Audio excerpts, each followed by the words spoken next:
right, we'll get started with the Tennessee Titans. As I say every week, they're a good unit, but I'll back it up even more this week. They got Dory Jackson as the returner, kick and punt returner. He's 7th in the league as a punt returner. He has great speed, 4.38 speed. He can go around the perimeter. He also goes vertical. Kind of reminds you a little bit of a young Antonio Brown, so to speak, from the standpoint of that he can hit all field zones. And so you got to do a great job in the coverage area with him. I mean, their kicker, Ryan Suckup, is having an outstanding year. He's made 51 consecutive kicks under 50 yards. The punter's playing at the highest level that he's been playing at in a long time. He's 2nd in the league in gross and in net punt. Then in the offseason, they went out and got 3 veteran special teams players. They're kind of the guys that kind of the straw that stirs the drink, so to speak. And Eric Weems, who's been a Pro Bowler. They went out and got Darren Bates, a really good linebacker who's physical, runs extremely well. And then they got Brandon Trawick, who used to play for Baltimore, but he's a guy that he's safety that runs well. And you can kind of, when you study him, they have all the tricks of the trade, so to speak. And it's been fun to study him, but at the same time, you know what you're getting yourself into. But so it'll be a great challenge for our guys, and we're looking forward to that challenge. So with that, I'll answer any questions. Kicker makes that many in a row. If you were coaching him, would you not say anything to him? I would ask you guys to ask them the question. No, I would not. I would not say anything to him. You know, he's done really well there, and obviously before that he was in Kansas City, and was very successful there. He's a proven guy, 31-year-old player that's done a nice job. So can you just talk about Zane kind of bouncing back and? Yeah, no, I thought that he responded. I was proud of him the way he responded, and that was good for him going back home. I know we talked about that. I thought he kicked off really well. And, then he had his opportunity to make his field goal, and he did. And then, his extra points. So those were good, and the balls were struck nicely, good rotation, and where he hit it. And then he gave us a really great opportunity to get the onside kick. So I thought he had a good bounce-back game. But now we'll come back to the friendly confines of the outdoor stadium, and I expect him to do well. Chris, I know it's the nature of your job. You're always dealing with different guys and shuffling guys in and out. But how much does it hurt? You lost Tank in the preseason. You lost Dominique Alexander a couple weeks ago, and I know those guys were kind of staples for you. I think there's always going to be change, and I know that the coaching cliche is next man up, but I'm starting to see more signs of us improving in our area. I was really proud of our guys. We said going into the game, one of the things for us, we wanted to make 2 big plays.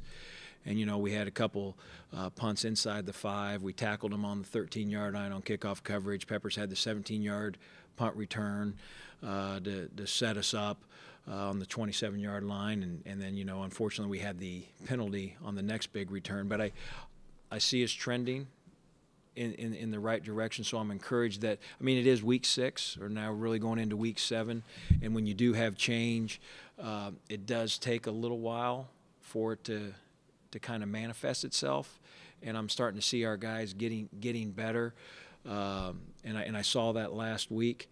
A lot of people won't talk about it. For example, on Pepper's first punt return, Buddy Calhoun and Michael Jordan are doubling the gunner, and I've seen guys get doubled and they wash them across the field. But for the first time in my career, I've never seen they took the gunner from the right side, moved him over to the left side, and moved him back 10 yards and put him in the end zone. And what that told me was we're talking about playing more physical and being more tenacious. No one talks about it, but the players do, and we've watched it, and we're saying, guys, that's our standard. That's what you're chasing. And I can see him doing that. Now, with that being said, as I mentioned earlier, when you face a Weems, a Bates, and a Trawick, these are different types of players that you're going to face. So I'm excited to see their development, where they're at right now, going against some crafty veterans. We got to bring our A double plus game, to give ourselves an opportunity. You just mentioned Mike Jordan. Was he one of the young guys getting better? Is that kind of? I think he is getting better. You know, the thing I told him we were getting on the plane, and I said, "Boy, Michael," I said, "I apologize. Maybe I'm asleep at the wheel, but every time I put you in there, you just kind of keep making a play for me." I said, "You don't have to say anything," because he doesn't say anything. I said, "But I'm listening," and he's done it. He's getting better, and I'm excited for him. Treg's going back to do some kickoff returns last week. Was that just because Jabril was playing a ton on defense, or? Yeah, no, it was, and he, you know, we were just looking at. Yes, it was. He's playing a lot of defense, and then there was one time he just needed to get fixed up real quick, and we just had a quick intermix right there. With his Jabril having a little bit of a lingering toe injury, how does that impact your return game? We'll see where he's at, you know, and I don't think it'll affect next guy up, if that's the case. How special the guy is Britton Colquitt. You know, every week we talk to you about the return game. We talk to you about, you know, kicking off and field goals and everything along those lines. And he just kind of flies under the radar. He flies under the radar, and he gives us a chance. He's having very quietly, and I don't know. He's playing well. He's playing real well. You know, and he has so many different kicks that he can go to that things don't fluster him. I think that's a huge positive. I think it's been a positive for Zane also. Kind of having a crafty guy in there holding and saying, you know what, okay, you missed that one. Here you go. Come on back to this one. Or, hey, perfect. I knew that was going in. Those are all things that he brings to the table very quietly. But he's having, you know, we talk about always each game we want to win the net punt. And I think right now I want to say we're either 4-2 in that area. And obviously we didn't get the first, you know, we say the first game because of the block, because that kills his net, and you know, he almost won it there even with that. So I think he's punting at a high level. He'll have to punt again at a high level. We always tell him, and I tell him, you're one of our best players, so I'm going to ask you to do things that maybe I can't ask other players to do because I have that much confidence in him, and we'll need him to play well this weekend. You mentioned how good Brett Kern is. If it is Peppers or whoever, is there anything specific you tell your guys about this guy? Well, I'll tell you what, you know, he's always been a really good directional punter, a Toledo Rocket actually, but he's putting it right next to the sideline. In the past, he's always been, most directional punters, you say, hey, if you can get it numbers in below, that's a nice area for us and we can pin it down there. But he's going right next to the sideline. In fact, teams are only averaging 6 yards per return against him. And when you look at his hit chart, it's, you know, everyone always says, well, you're facing a good returner.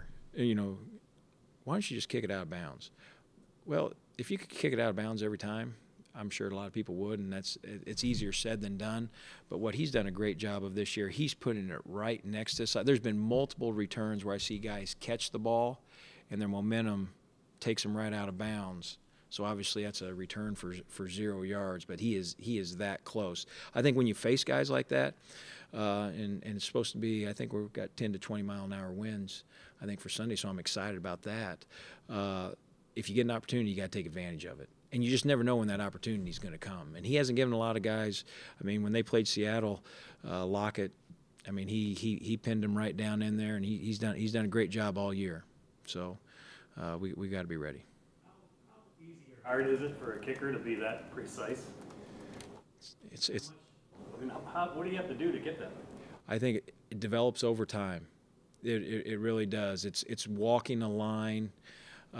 For example, you know, in pregame with Leckler there, and obviously he's been a really good one. And I told you he's changed his game to become a directional guy.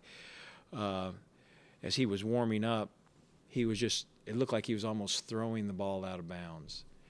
And I said to him, I said, Leckler, I said, holy smokes, how are you doing that? He goes, I'm just playing a little catch right now. And he had a ball guy down there, and he was just essentially playing catch with him and just putting it there. It is. It's about finding your line, because if you get it obviously too far over too fast, then it's up to the official to where they're going to mark the football. It's those guys that still get the net and get it out of bounds. It's a hard deal, but it takes place over time. Onside kicks. Do kickers ever, like refine it where you know exactly where it's going? There, you do get tips on guys, and we keep a video library on guys and add to it as they go. Onside kicks are something that I always tell our kickers, hey, why don't you just go over there and practice a little bit. I think that sometimes when you say, I'm not going to watch you, then they can be creative and they can do whatever they want. Sometimes when a coach's eyes, oh, I don't want to screw it up in front of coach. So I'll say, hey, here's our kicks. What do you like? Boom. Why don't you go over there, get some more, and then when you say, hey, I think it's ready to go, come on over and we'll take a look at it. But those develop over time also.